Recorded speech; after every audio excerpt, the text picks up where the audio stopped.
In this video, you'll learn how to create a view in Airtable so you can look at your data in the way that makes the most sense for you. We'll go from opening Airtable all the way to customizing your view with filters and sorting step by step. First, open your web browser on your computer and go to airtable.com. If you're not already signed in, log into your account. Once you're in, you'll see your list of bases.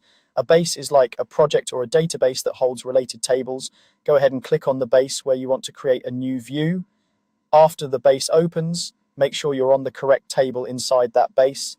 Tables are like individual spreadsheets within your base, each holding a specific set of records.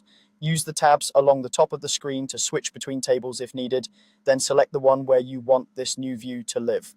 Now look toward the top left corner of the table. You'll see the current view name along with a drop-down menu. This is your view drop-down, and it's where you manage all the different ways you can look at your table's data. Click on that view drop-down to open the menu. In this menu, you'll see a section that lets you add a new view. I'll show you the easiest way to get started. Find and select the Create option, then choose the type of view you want: grid, calendar, gallery, or Kanban. Grid is the most traditional spreadsheet style layout and is great for general data entry and analysis. Calendar is perfect if you have date fields and want to see records laid out over time. Gallery shows your records as large cards, which is useful for visual content like images or portfolios. Kanban organizes your records into columns, great for workflows like task stages or pipelines. Pick the one that best matches how you want to work with your data right now. Once you've selected the view type, Airtable will prompt you to give your new view a name. Choose something descriptive and clear, for example, this month's tasks, content calendar, or sales pipeline.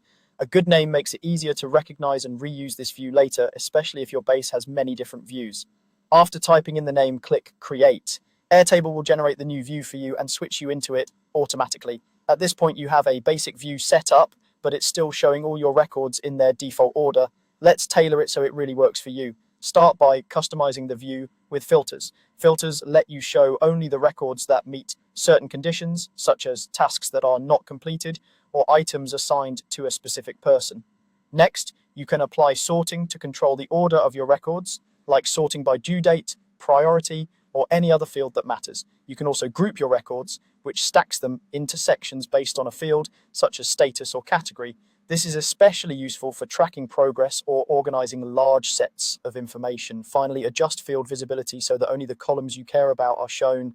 Hide any fields that aren't important for this particular view to keep things clean and easy to read. Once you've made these changes, Airtable automatically saves them to the view. Now you have a customized, reusable view that presents your data exactly the way you need.